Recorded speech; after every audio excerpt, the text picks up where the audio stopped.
Hello, అందరూ బాగున్నారండి. ఈరోజు నేను చెప్పబోయే రెసిపీ ఏంటంటే కాకరకాయల పులుసు. అయితే చాలా వరకు ఎక్కువగా వేపుడు చేసుకుంటూ ఉంటాం కదా, కానీ పులుసు కూడా బాగుంటుందండి. అంటే పులుపు ఇష్టపడే వాళ్ళు పులుసు కూడా చేసుకోవచ్చు. అది నేను ఎలా చేస్తానో మీకు చూపిస్తాను అన్నమాట. అయితే ఇది వేడిగా ప్యాన్ పెట్టి దాంట్లో అయినా వండుకోవచ్చు. కుక్కర్లో అయితే కొంచెం ఈజీగా అయిపోతుందండి. ఒక 2 విజిల్స్ వస్తే చాలు, చక్కగా ముక్క ఉడికిపోయి మెత్తగా అయిపోతుంది. మనకి తినడానికి కూడా బాగుంటుంది అన్నమాట. ఇప్పుడు ఈరోజు కుక్కర్లో చూపిస్తాను ఎలా చేస్తాను అనేది. చూడండి. అయితే ఒక 1/2 కేజీ కాకరకాయలండి ఇవి. ఇలా సన్నగా కట్ చేసి పెట్టుకున్నాను అనమాట. అంటే మనం వేపుడు కట్ చేసినట్టే కట్ చేశాను. కొంచెం మందంగా ఉంటే మళ్ళీ తినడం ఇదిగా అనిపిస్తుందని ఇట్లా.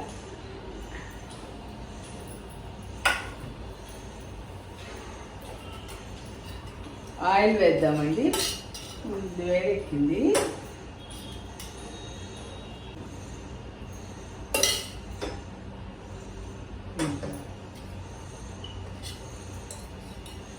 దీంతో 3 స్పూన్లు వేసానండి.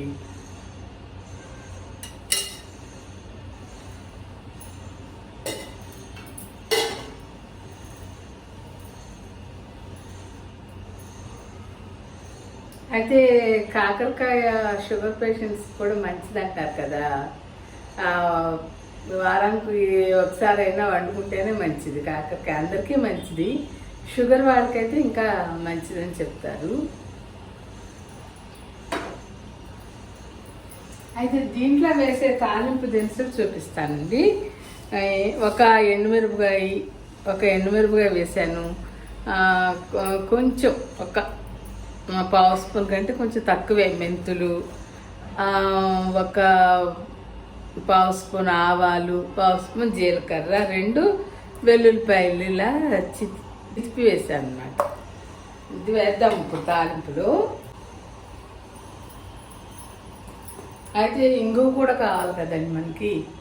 నేను ఈ ఇంగువ వాడతాను. కొంతమంది పలుకులు తెచ్చి దంచి వేస్తారు. ప్రతిసారి దంచాలంటే దానికన్నా అది చాలా మంచిదంటండి అలా వాడితేనే. కాకపోతే ఇదే అలవాటు నాకు. ఈ పులుపు వేసిన కూరలు అన్నిటిలో ఇంగువ వేస్తా. సరే అండి, ఇప్పుడు తాలింపు దినుసులు వేసేద్దాం.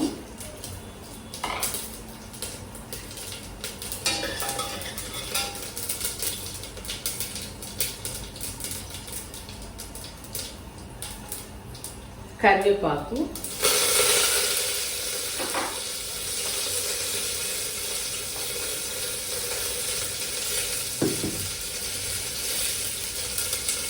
కాస్త ఇంగువ, ఒక 3 పచ్చిమిరపకాయలు ఇలా పొడుగ్గా కట్ చేసి పెట్టుకున్నానండి. 2 ఉల్లిపాయలు. కొంచెం ఉల్లిపాయ వేయాలండి, అది ఇచ్చేది కదా. కొంచెం ఉల్లిపాయ పెడితేనే ఆ పులుసు రుచి వస్తుంది అన్నమాట.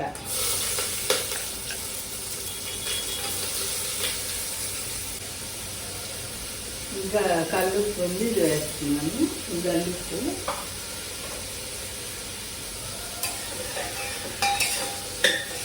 కాకరకాయ పులుసులో కొంతమంది బెల్లం వేసుకుంటారు, కొంతమంది వేసుకోరు.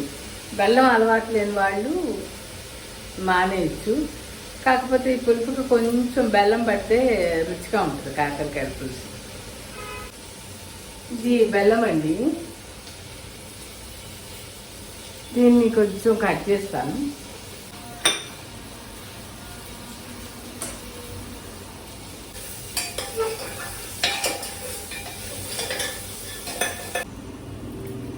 ఉల్లిపాయ మగ్గిందండి. కాస్త పసుపు, కారం వేసాను.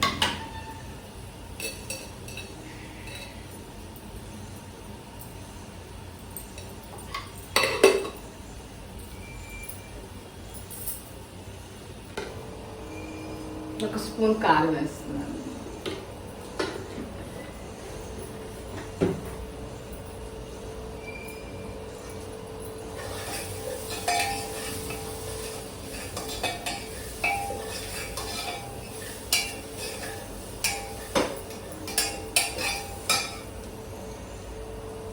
ఇప్పుడు ఈ కాకరకాయ ముక్కలు వేసాను.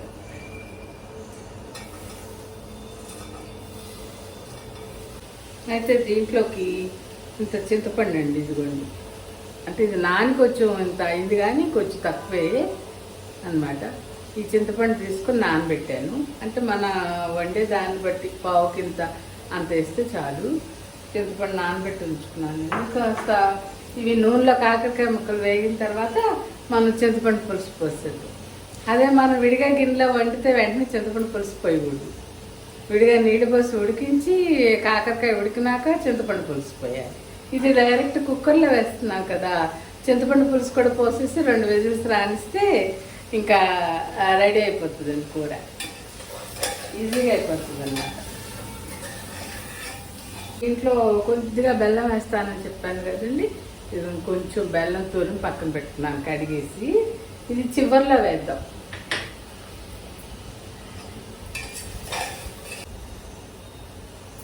అయితే ఇది మనం కాయగూరలు కట్ చేసుకోవడానికి ప్లాస్టిక్ వాడద్దు అంటున్నారు కదండి ఎప్పటి నుండో.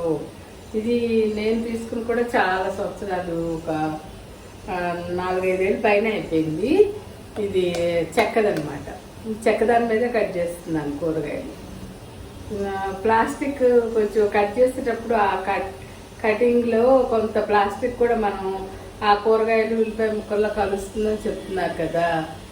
మైక్రో ప్లాస్టిక్స్ అంటున్నారు. అవి కలిసి మన పొట్టలోకి వెళ్ళిపోతున్నాయట. అందుకని చెక్కదే వాడమంటున్నారండి. ఇప్పుడు వీలైతే అందరూ మార్చేసుకోవడం బెటర్. ఇప్పుడు మళ్ళీ స్టీలు కూడా వస్తున్నాయి. స్టీల్ అయినా కొనుక్కోవచ్చు. అయితే అది గిట్లు పడిపోతుంది అనుకుంటా. మరి నేనైతే చెక్కది వాడుతున్నాను.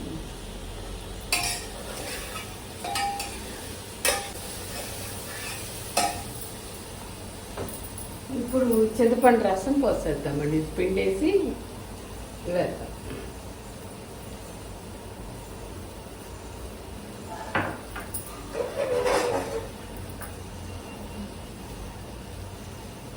అయితే రెగ్యులర్గా పప్పు, కొంతమంది అన్నం కూడా ఇలాంటి కుక్కర్లో వాడతారు కదండి.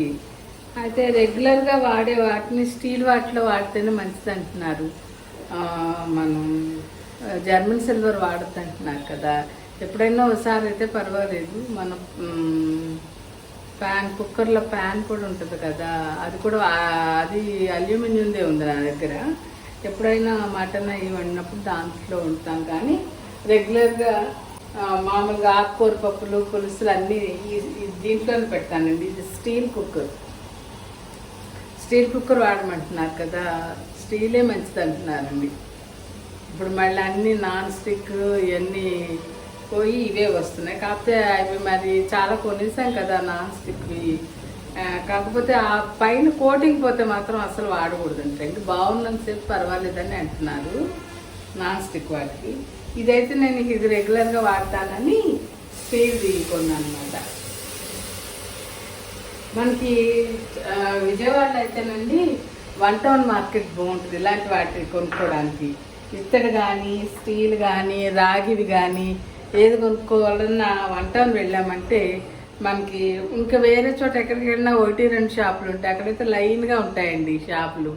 మనకు ఒక చోట నచ్చకపోయినా సైజు కానీ రేటు కానీ ఒక చోట నచ్చకపోయినా ఇంకో చోటకి వెళ్ళి కొనుక్కోవచ్చు. కాకపోతే కొంచెం వెళ్ళాలి, 1 టౌన్ వెళ్ళాలి.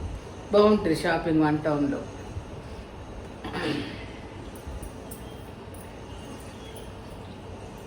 నేను పాత కుక్కర్లు తెల్లవి ఉంటే అవి ఇచ్చేసి ఈ స్టీల్ తెచ్చుకున్నాను అనమాట.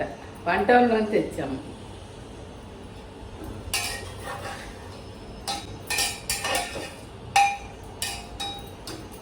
కొద్దిగా నీళ్ళు పోస్తున్నానండి. అంటే మనకు సరిపడా కాస్త పులుసుకి. మరీ ఎక్కువ పోయకూడదు, ఎక్కువ నీరు ఎగురుదు కుక్కర్లో. అందుకని కొంచెం ఒక 1/2 గ్లాస్ నీళ్ళు పోసాను. దాదాపు ఒక 1/2 గ్లాస్ పైన చింతపండు రసం కూడా పడింది కదా. ఇప్పుడు దీంట్లో కొద్దిగా బెల్లం కూడా వేసేసి మూత పెట్టేది. బెల్లము ఇదిగోండి. కొత్తిమీర కట్ చేసి పెట్టుకున్నాను. కొత్తిమీర సన్నగా కట్ చేసి పెట్టుకున్నాను. ఎలా అయినా కరివేపాకు కొత్తిమీర లేకపోతే కూరలు బాగుండవండి. ఆ రెండు ఉంటేనే కూరలు రుచి. కొంచెం పోస్తున్నాను ఇది. ఇప్పుడు మూత పెట్టేద్దామండి. ఇది హాకిన్స్ టైపు, కానీ హాకిన్స్ వాళ్ళకి కాదు, వేరేది ఇచ్చారు. ఆ రోజు హాకిన్స్లో లేవన్నాడు, కాకపోతే మూత పెట్టడం అట్లా లోపల నుంచి పెట్టాను.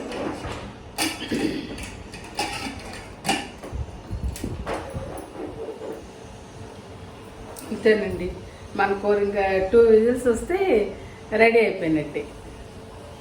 అది